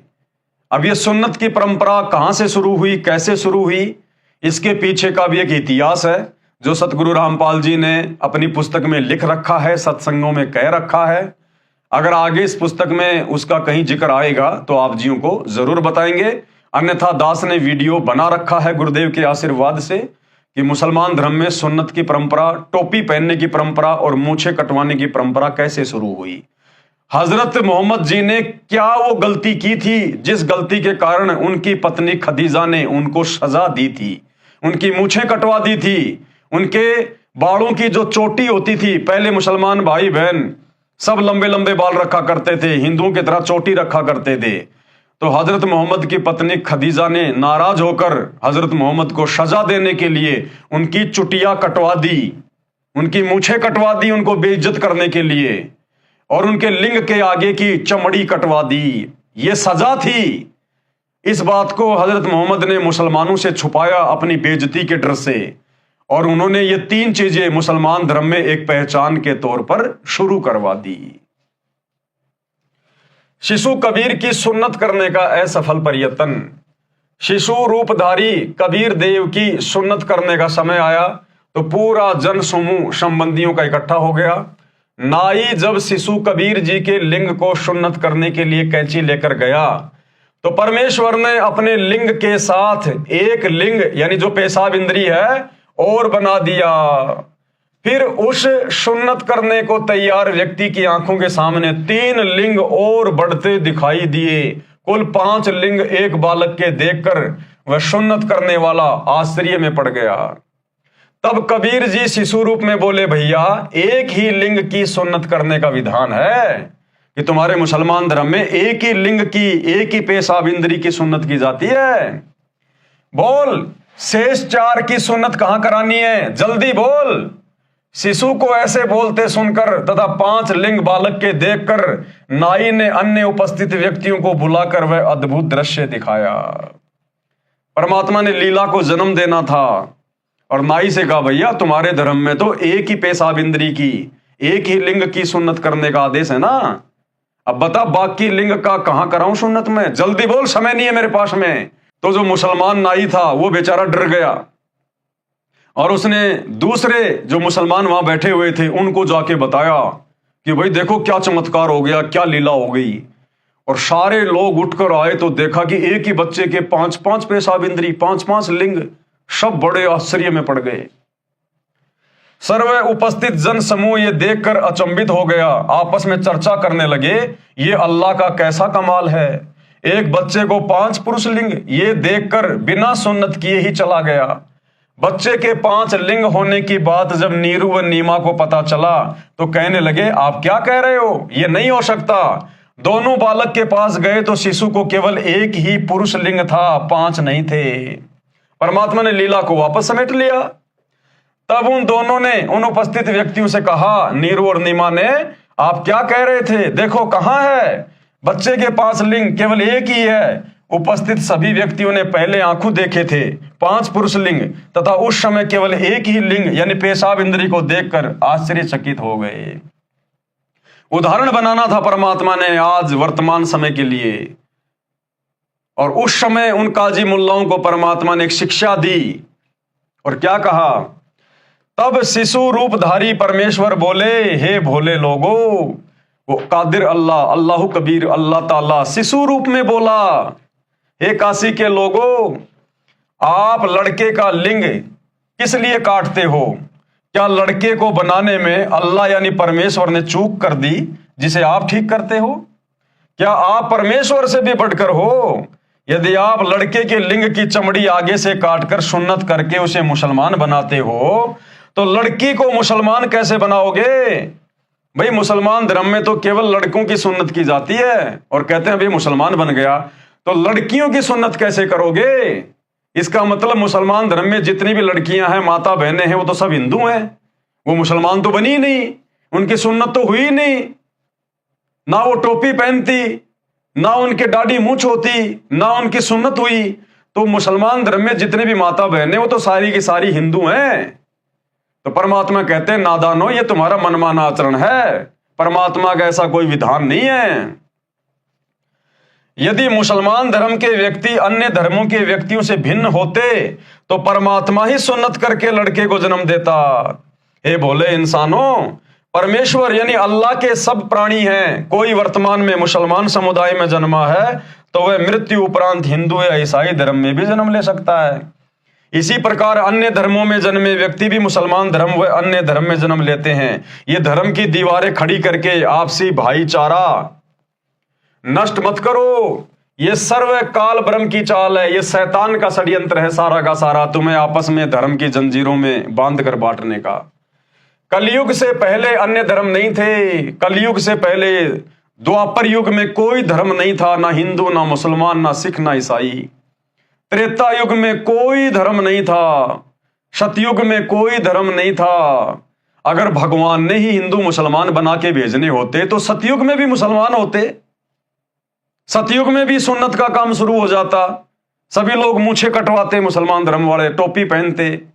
लेकिन उस समय तो कोई धर्म नाम की चीज थी नहीं, सभी इंसान थे, मानव थे। इस कलयुग में 3000 साल के अंदर अंदर इस शैतान ने, इस काल में ये सारे धर्म खड़े कर दिए यहां पर हम इंसानों को आपस में बांटने के लिए। क्योंकि काल को, शैतान को पता था कि वो कबीर परमात्मा आएगा, उनका एग्रीमेंट है, इन जीव आत्माओं को भक्ति करवा कर सतलोक ले जाएगा। इससे पहले पहले मैं इनको इतना गंदा कर दूं, आत्मिक रूप से इतना मैला कर दूं, धर्म और जातियों की जंजीरों में इनको ऐसा जकड़ दूं कि जिस समय वो कबीर परमात्मा धरती पर प्रकट होगा संत रूप में, कोई भी उनकी बात को ना सुने और अपनी अपनी साधना को, इबादत को सच्चा मानकर और उसकी शरण से दूर रहें। तो ये सारा काल का षड्यंत्र था। कलयुग से पहले अन्य धर्म नहीं थे, केवल एक मानव धर्म यानी मानवता ही था। अब कलयुग में काल ब्रह्म ने भिन्न भिन्न धर्मों में बांटकर मानव की शांति समाप्त कर दी है। सुन्नत के समय उपस्थित व्यक्ति बालक मुख से सत उपदेश सुनकर दंग रह गए। माता नीमा ने बालक के मुख पर कपड़ा ढक दिया तथा बोली, घना मत बोल, काजी सुन लेंगे तो तुझे मार डालेंगे, वो बेरहम है बेटा। परमेश्वर कबीर जी माता के हृदय के कष्ट से परिचित होकर सोने का बहाना बनाकर खर्राटे भरने लगे। तब नीमा ने सुख की सांस ली तथा अपने सभी संबंधियों से प्रार्थना की कि आप किसी को मत बताना कि कबीर ने कुछ बोला है, कहीं मुझे बेटे से हाथ धोने पड़े। यानी इतनी चिंतित, जिसके घर में भगवान, घर में परमात्मा और प्रत्यक्ष दिखा रहा है चमत्कार कर करके। अरे भैया, महीने भर का बालक कभी बोलता है क्या? क्या इतने अच्छे अच्छे उपदेश देगा क्या? लेकिन फिर भी वो नहीं समझ पाए कि ये बालक कौन है, और फिर भी उसकी चिंता में कि कोई इसे मार ना दे, कोई इसे मेरे से छीन ना ले। ऋषि रामानंद सेऊ, सम्मन तथा नेकी व कमाली के पूर्व जन्मों का ज्ञान। ऋषि रामानंद जी का जीव सतयुग में विद्याधर ब्राह्मण था, जिसे परमेश्वर सत सुकृत नाम से मिले थे। त्रेता युग में वह वेदविद नामक ऋषि था, जिसको परमेश्वर मुनिंद्र नाम से शिशु रूप में प्राप्त हुए थे। तथा कमाली वाली आत्मा सतयुग में विद्याधर की पत्नी दीपिका थी। त्रेता युग में सूर्य नाम की वेदविग ऋषि की पत्नी थी। उस समय इन्होंने परमेश्वर को पुत्रवत पाला तथा प्यार किया। पंडित रामानंद जी, जिन्होंने 650 साल पहले जब ये कबीर परमात्मा शिशु रूप में प्रकट होकर लीला कर रहे थे, उस समय पंडित रामानंद जी ने कबीर परमात्मा के मुंह बोले गुरु की भूमिका की थी। यही पंडित रामानंद जी वाली आत्मा सतयुग में भी थी, त्रेता युग में भी थी। और जिस प्रकार कलयुग में 650 साल पहले नीरू और नीमा को कबीर परमात्मा की शिशु रूप में परवरिश करने का मौका मिला था, उसी प्रकार इस पंडित रामानंद जी वाली आत्मा को, और जो कमाली थी, जो परमात्मा की मुंह बोली बेटी थी, इन दोनों आत्माओं को सतयुग में और त्रेता युग में कबीर परमात्मा की शिशु रूप में परवरिश करने का मौका मिला था। उसी पुण्य के कारण ये आत्माएं परमात्मा को चाहने वाली थी। कलयुग में भी इनका परमेश्वर के प्रति अटूट विश्वास था।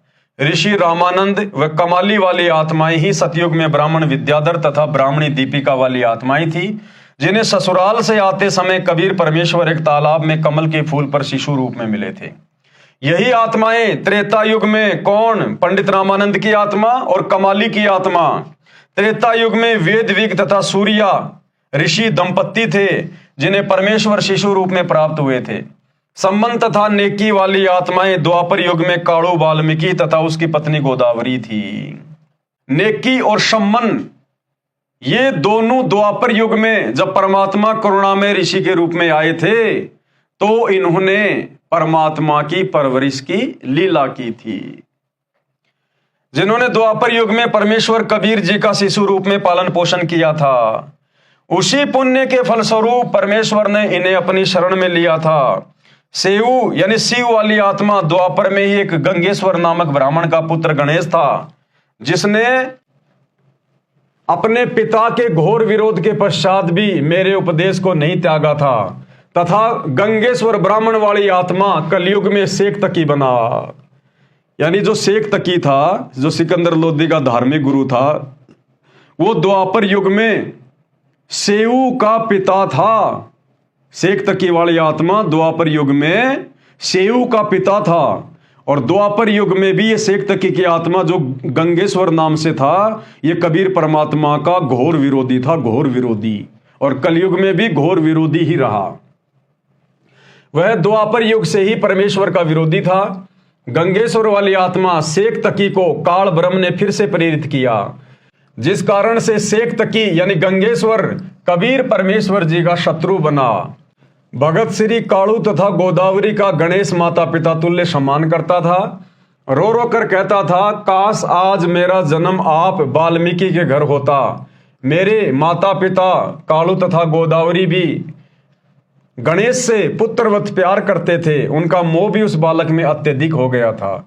इसी कारण से वे फिर से उसी गणेश वाले आत्मा अर्थात सेऊ के माता पिता नेकी तथा सम्मन बने। सम्मन की आत्मा ही नौशेरवा शहर में नौशेर खान राजा बना, फिर बलक बुखारे का बादशाह इब्राहिम अदम सुल्तान हुआ, तब उसको पुनः भक्ति पर लगाया। सुल्तान इब्राहिम इब्न अदम की संपूर्ण कथा इसी पुस्तक के पेज नंबर 153 पर लिखी है। सतगुरु रामपाल जी से निवेदन है कि जब हम मुसलमान भाइयों से ज्ञान चर्चा करते हैं, उनके प्रश्नों का उत्तर हम नहीं दे पाते हैं, कृपया इसका जवाब कैसे दें। प्रश्न ये है। तो गुरुदेव ने कहा, भाई क्या सवाल है? कुरान का ज्ञान उतारने वाला अल्लाह कादिर नहीं है, ये कैसे माना जाए? क्योंकि कुरान मजीद में सूर 7:38 आयत नंबर 41 और 42 में प्रमाण है कि अल्लाह ने बंदे अयूब की पुकार सुनकर उसे कहा कि जमीन पर लात मारो, पीने के पानी का चश्मा निकलेगा, यानी फवारा निकलेगा। अयूब ने वैसा ही किया और लात मारते ही पीने के ठंडे पानी का चश्मा बहने लगा। तो मुसलमान भाई बहन कहते हैं कि हमारे अल्लाह ने, जिसको हम अल्लाह कह रहे हैं, खुदा कह रहे हैं, और तुम संत रामपाल जी के भगत कहते हो कि वो शैतान है, वो काल है। एक समय हमारे धर्म में एक अयूब नाम का व्यक्ति हुआ और उसने अपने खुदा से प्रार्थना की, तो उस अयूब ने जमीन में लात मारी, लात मारते ही पानी का फवारा निकला, चश्मा निकला। तो तुम ये कैसे कह सकते हो कि हमारा खुदा समर्थ नहीं है या हम शैतान की इबादत कर रहे हैं? तो गुरुदेव भगवान ने क्या जवाब दिया इसका? सतगुरु रामपाल जी उत्तर इस प्रकार दो। उत्तर आप जी इसी पुस्तक में सृष्टि रचना अध्याय में पढ़ें, उससे पता चलेगा कि कुरान का ज्ञान उतारने वाला किस स्तर का खुदा है। सबसे पहले अल्लाह की परिभाषा समझें। खुदा अरबी भाषा का शब्द है जिसका अर्थ है स्वामी, प्रभु, मालिक, गॉड, भगवान। उदाहरण से समझते हैं, जैसे भारत देश में प्रांत में मंत्री जी, मुख्यमंत्री जी के पद हैं। मंत्री जी केवल एक या अधिक विभाग या स्वामी प्रभु होता है। मुख्यमंत्री पूरे राज्य का प्रभु यानी मालिक होता है। अन्य राज अधिकारी भी होते हैं, जैसे पुलिस विभाग में डायरेक्टर जनरल डीजी होता है, जो पूरे प्रांत की पुलिस का प्रभु यानी मालिक होता है। उससे नीचे अन्य पद भी होते हैं, inspector general, IG, superintendent of police SP, deputy superintendent of police DSP, फिर थानेदार यानी एसएचओ तथा अन्य पुलिस मुलाजिम होते हैं। पूरे भारत देश का मालिक प्रभु स्वामी राष्ट्रपति जी हैं। दूसरे नंबर पर प्रधानमंत्री जी पूरे भारत के मालिक प्रभु हैं। इनके बाद अन्य विभागीय मंत्रीगण अपने अपने विभागों के प्रभु यानी मालिक होते हैं। परंतु प्रधानमंत्री जी सब मंत्रियों, मुख्यमंत्रियों से अधिक शक्तिमान यानी पावरफुल होते हैं। सूक्ष्म वेद में लिखा है कि जो कादिर अल्लाह का बताए हुआ संपूर्ण अध्यात्म ज्ञान है, उसमें कहा है कि कबीर जो जाकी सरना बसे ताको ताकी लाज, और जल सोही मछली चढ़े बह जाते गजराज। अर्थात जो व्यक्ति जिस प्रभु यानी साहब का मित्र है, वह साहब अपने स्तर का लाभ अपने मित्र को तुरंत सम्मान के साथ देता है, जो जन साधारण को नहीं मिल सकता। जैसे किसी का दोस्त थानेदार है, तो वह थाने में किसी के काम के लिए जाता है, तो उसका दोस्त दरोगा उसको सम्मान के साथ कुर्सी पर बैठाता है, चाय पिलाता है और अपने स्तर का काम तुरंत कर देता है। सामान्य जनता जन थाने में प्रवेश करते हुए भी डरता है, काम होना तो दूर की बात है। इसी प्रकार यदि किसी की दोस्ती पुलिस के डीजी से है, तो उसके लिए पूरे प्रांत में पुलिस के स्तर का कार्य तुरंत हो जाता है। जो कार्य एसपी डीएसपी थानेदार भी नहीं कर सकते, वह भी डीजी के मित्र का हो जाता है। इसी प्रकार प्रांत में मंत्री जी भी राहत दे सकता है, परंतु मुख्यमंत्री के समान लाभ नहीं दे सकता। इसी प्रकार भारत के प्रधानमंत्री जी सब मुख्यमंत्रियों व केंद्रीय मंत्रियों से अधिक लाभ दे सकते हैं।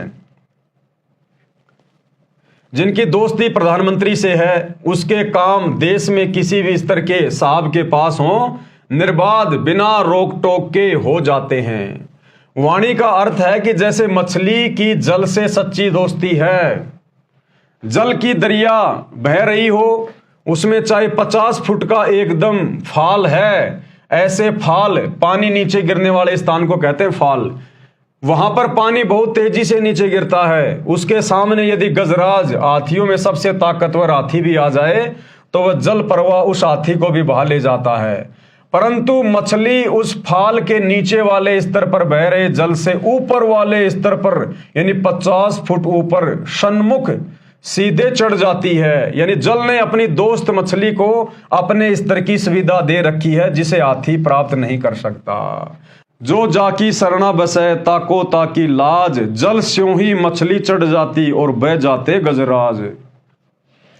अब आसानी से समझ सकेंगे कि कुरान मजीद की सूर 7:38 आयत नंबर 41 और 42 में जो चश्मा यानी पानी का फवारा लात मारने से अयूब के अल्लाह ने जमीन से निकाल दिया, कारण यह है कि प्रत्येक प्रभु में अपने स्तर की शक्ति है। कुरान मजीद यानी कुरान शरीफ का ज्ञान देने वाला काल ब्रह्म, ये शैतान ज्योति निरंजन, इसकी सत्ता 21 ब्रह्मांडों पर है। उनमें से एक ब्रह्मांड के सब लोकों में जीव हैं। जिस ब्रह्मांड में हम हैं, इसका प्रभु भी ये काल ब्रह्म है। इसके स्तर की साधना करने से ये चमत्कार करता है। इसके द्वारा बताई भक्ति क्रियाओं से जन्नत स्वर्ग में सदा नहीं रहा जा सकता। जन्म तथा मृत्यु का चक्र सदा बना रहेगा। कुत्ते गधे सूअर आदि पशुओं व पक्षियों जीव जंतुओं के शरीरों में कष्ट प्रत्येक जीव को उठाना पड़ता है। चाहे कोई भक्ति यानी इबादत करे चाहे ना करे, इबादत न करने वाले सीधे नरक में जाते हैं, फिर पशु पक्षी आदि के जीवन भोगते हैं, और इबादत करने वालों को कुछ समय स्वर्ग का सुख मिल जाता है। उनको भी नरक यानी जहन्नुम में गिरना पड़ता है। अन्य जीवों के शरीरों में भी कष्ट भोगना पड़ता है।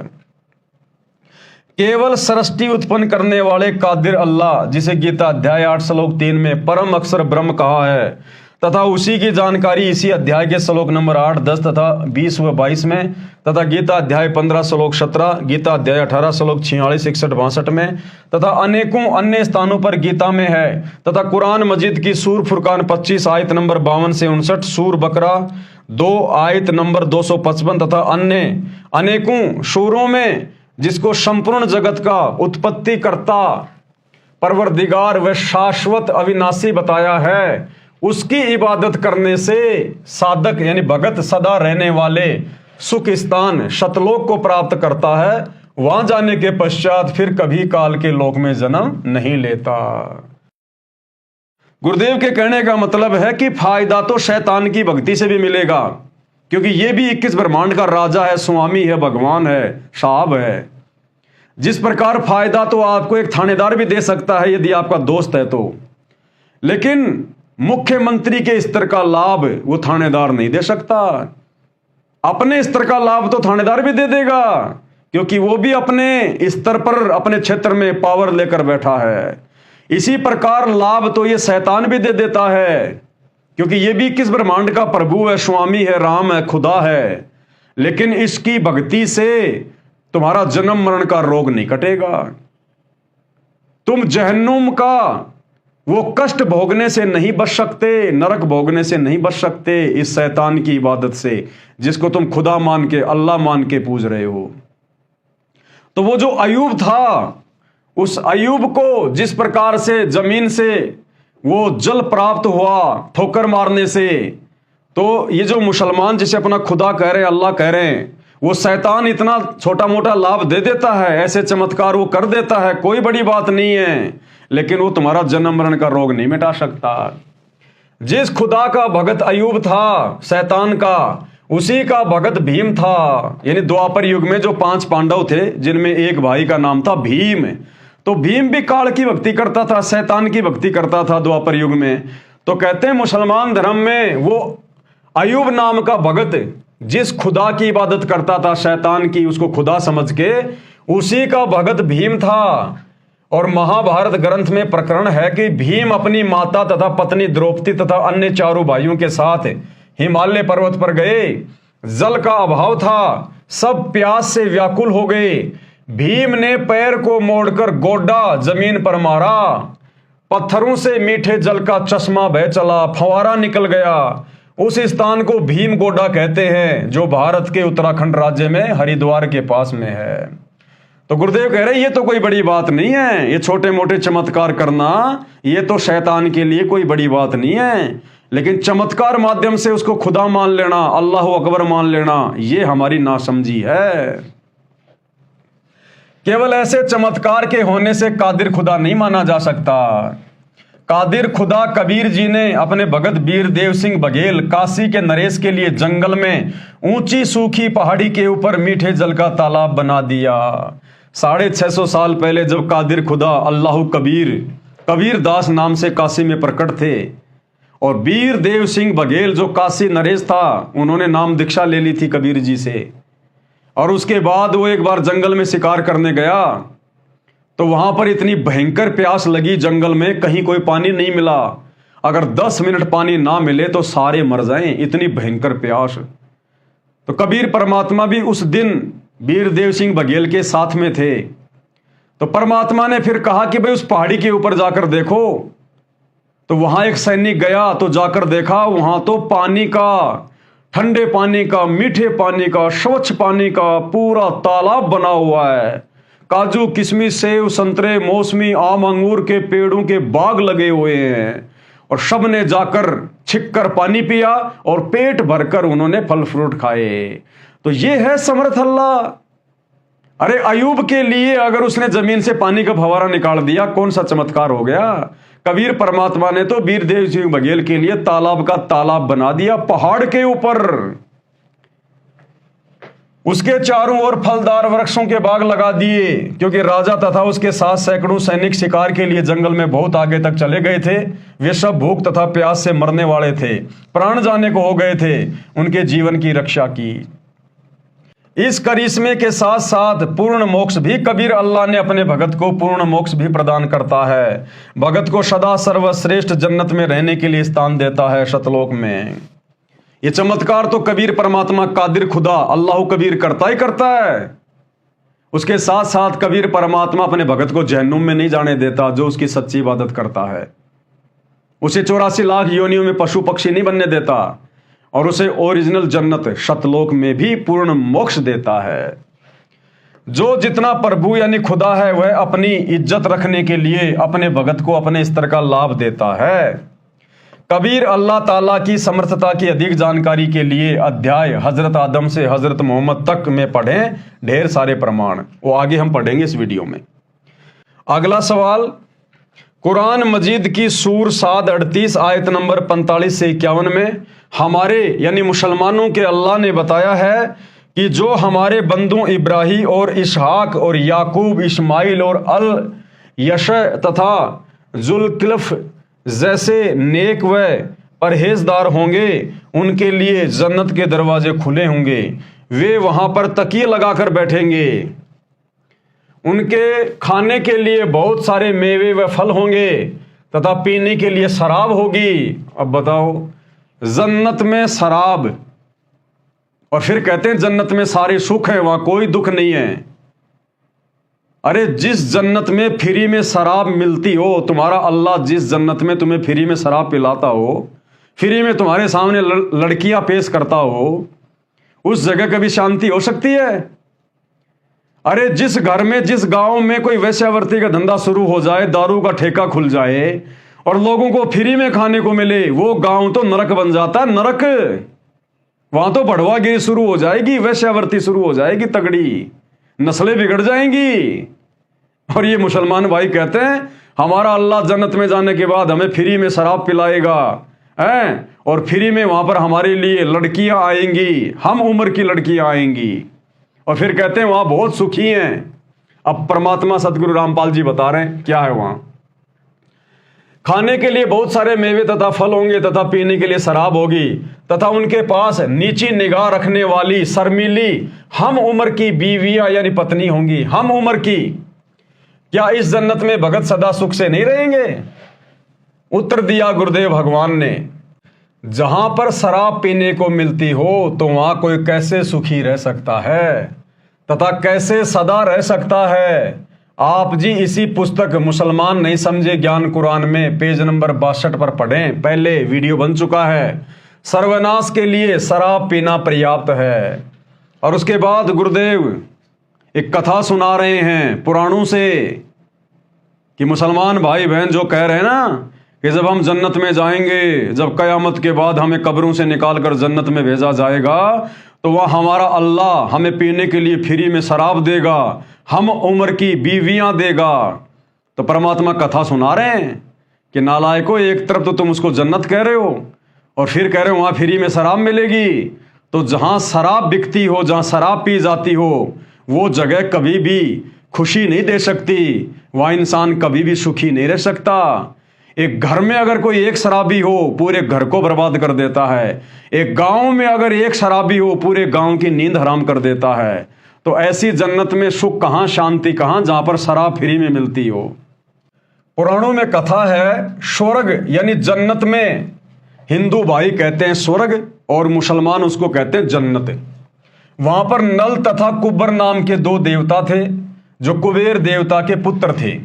अब ये देवताओं का चरित्र बताया जा रहा है, उनके बेटा बेटियों के चरित्र, उनके संतानों का चरित्र।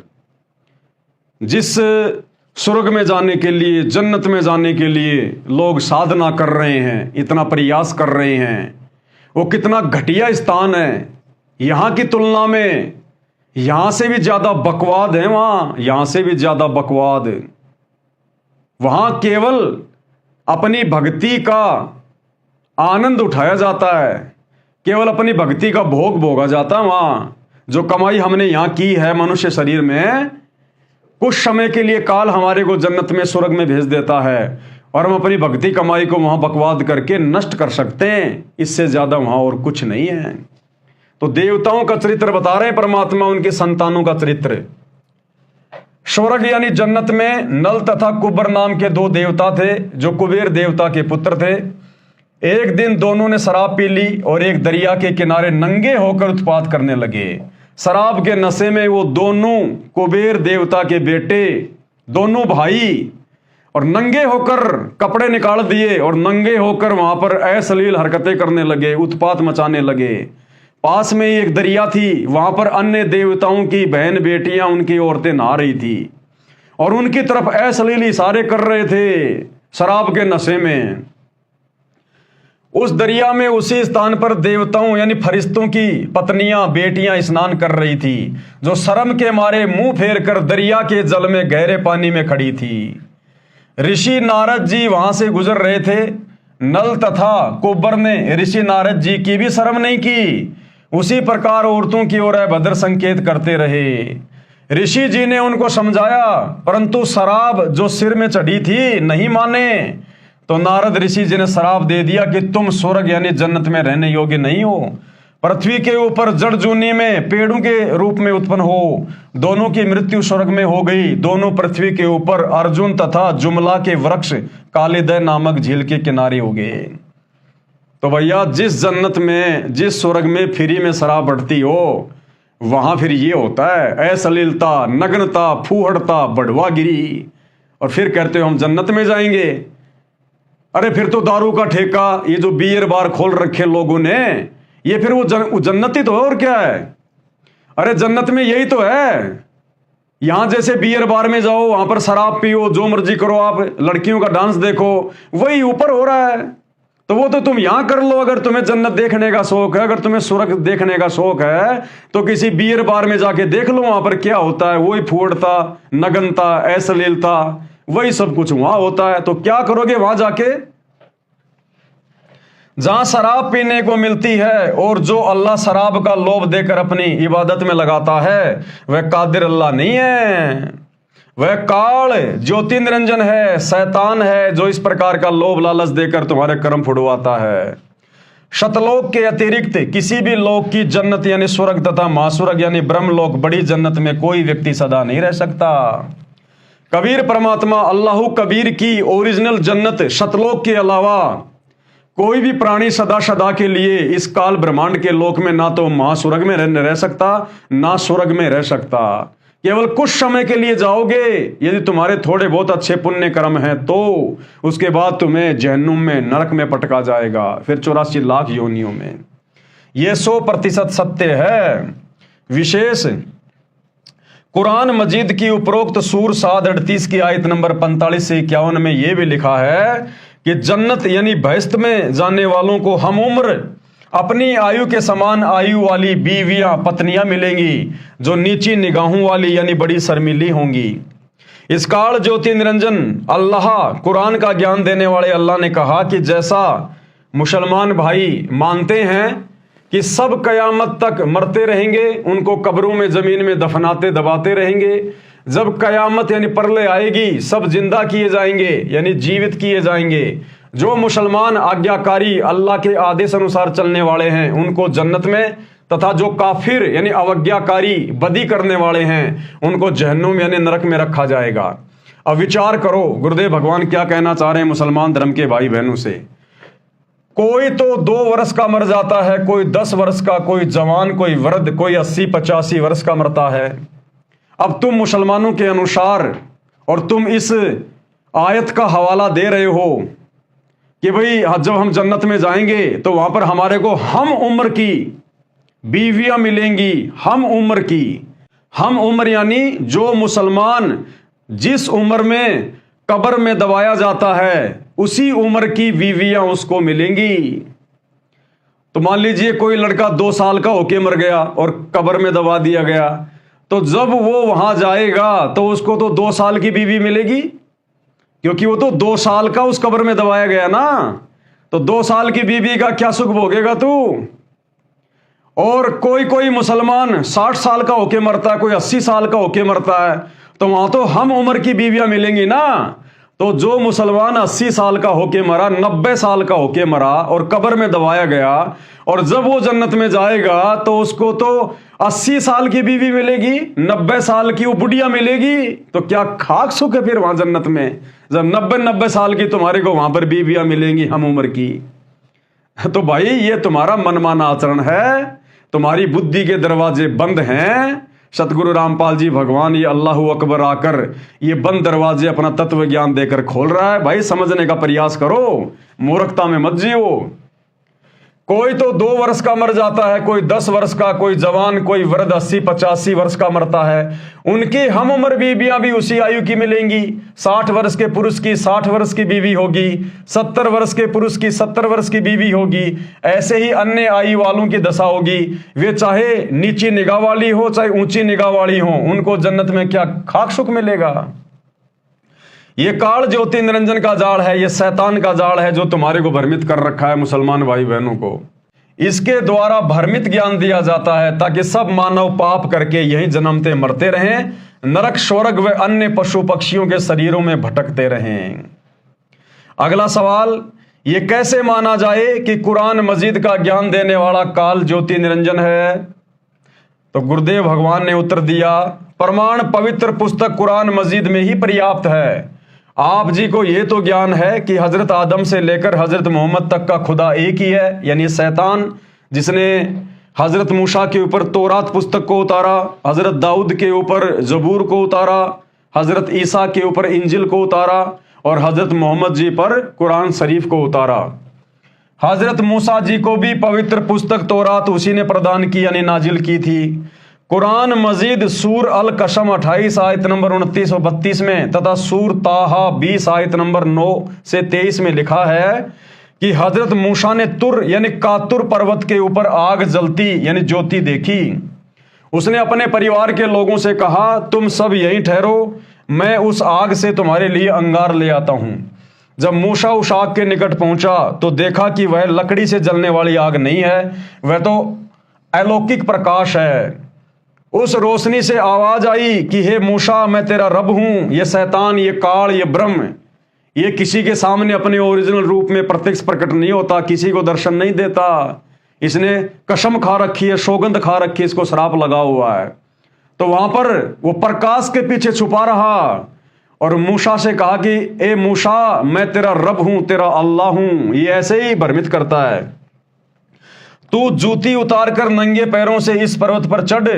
जब मूसा कुछ दूरी पर रह गया तो उस ज्योति में से आवाज फिर आई कि मूसा, तू अपनी लाठी मेरी ओर फेंक दो। मूसा ने लाठी फेंक दी जो एक सांप बनकर चलने लगी। फिर कहा कि मैं तुझे अपना रसूल बनाता हूं, तुझे किताब की रोशनी देता हूं, आदि आदि कहा। इससे सिद्ध हुआ कि ज्योति निरंजन ये काल शैतान जिसे काल कहा जाता है, उसी ने मूसा को तौरात किताब उतारी यानी नाजिल की। वही हजरत आदम से हजरत मोहम्मद तक का रब है।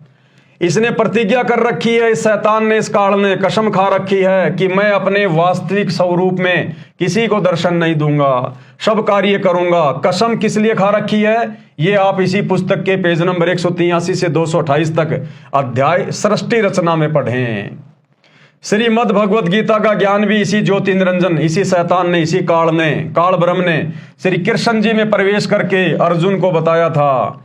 गीता अध्याय 7 श्लोक 24-25 में काल ब्रह्म ने कहा है कि श्लोक नंबर 24 में क्या कहा कि बुद्धिहीन व्यक्ति मेरे अनुत्तम यानी घटिया अटल नियम को नहीं जानते, इसलिए मुझे श्री कृष्ण व्यक्ति रूप में आया श्री कृष्ण मान रहे हैं। ये काल कह रहा है कि ये बुद्धिहीन प्राणी मेरे घटिया नियम से अपरिचित हैं कि मैं किसी के सामने प्रत्यक्ष प्रकट नहीं होता, और मैं श्री कृष्ण में भूत की तरह प्रवेश करके जो गीता का ज्ञान दे रहा हूं ना, तो ये जन समुदाय ये सोच रहा है कि श्री कृष्ण ज्ञान दे रहा है, श्री कृष्ण गीता बोल रहा है, लेकिन ये कृष्ण नहीं बोल रहा। कृष्ण के अंदर मैं काल प्रवेश करके ये ज्ञान बोल रहा हूं, क्योंकि मैं इसी प्रकार से लोगों के सामने आता हूं, अपने ओरिजिनल रूप में नहीं आता। श्लोक नंबर 25, मैं अपनी योग माया से यानी शक्ति से छिपा रहता हूं। ये काल कहता है मैं किसी के सामने नहीं आता, किसी के प्रत्यक्ष नहीं होता। यह अज्ञानी जन समुदाय कभी मनुष्य की तरह जन्म न लेने वाले को नहीं जानता। अर्थात ज्योति निरंजन काल ने स्पष्ट कर दिया कि मेरा अटल नियम है कि मैं छिपा रहता हूं, सबके सामने कभी प्रत्यक्ष नहीं होता, सब कार्य छुपकर करता रहता हूं। गीता अध्याय 11 श्लोक 32 में स्पष्ट किया है कि मैं काल हूं, साफ साफ कह रहा है कि मैं काल हूं श्री कृष्ण में प्रवेश करके, जबकि श्री कृष्ण जी ने उससे पहले कभी नहीं कहा अपने जीवन में कि मैं काल हूं, और ना महाभारत के युद्ध के बाद कभी कहा कि मैं काल हूं। लेकिन उस समय महाभारत के युद्ध के दौरान श्री कृष्ण जी के अंदर यह काल प्रवेश था, तो कह रहा है कि मैं काल हूं।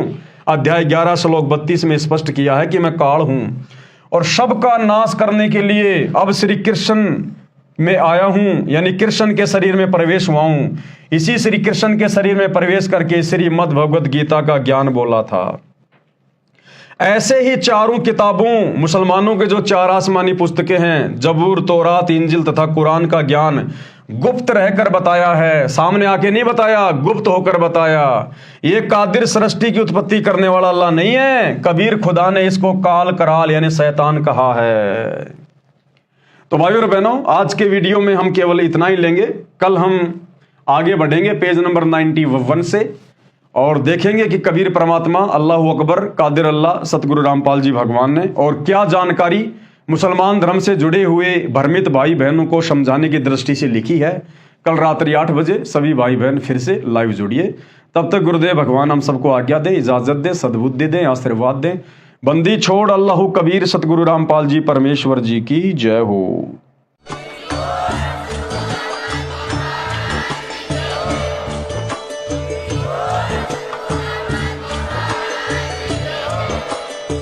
भाई जो गुरु बचन पे डट गए, कट गए फंद 84 के, कट गए फंद 84 के, कट गए फंद 84 के।